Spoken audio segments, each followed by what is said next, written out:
நம்ம நாட்டில் secularism is a convenient word for a lot of people in our country. Specifically, atheists who doesn't believe in God. Hindu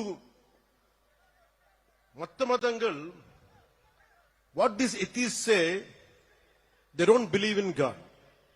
நம்ம கடவுள் நம்ப மாட்டாங்க. கடவுள் நம்ப மாட்டறது இல்லைன்னா எல்லா கடவுள் நம்ப கூடாது. பட் இந்த நம்ம நாட்டு atheists எப்படின்னா only Hindu கடவுள் நம்ப மாட்டாங்க. That is the definition of secularists of our country, atheists of our country. This is the issue of our country. Secularism means no discrimination against anybody in the name of religion.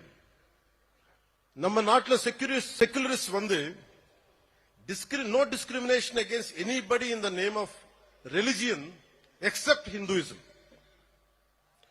except Hindu gods and Hindu culture.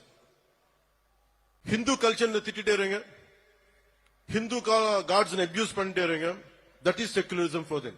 They don't have the guts to point out any other religion except Hindu dharma.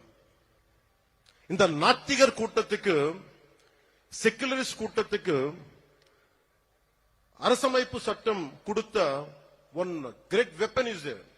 அது என்ன? freedom of speech, பேச்சு சுதந்திரம், இஷ்டத்துக்கு பேசுறது.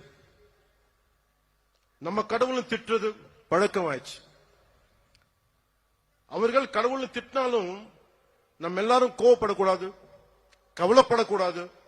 ஏன்னா அது பேச்சு சுதந்திரம். அவர் திட்டிட்டே இருப்பாங்க, நம்ம மட்டும் நிம்மதியா இருக்கணும். ஏன்னா நீங்க இந்துக்கள். இது மாறணும். This has to change.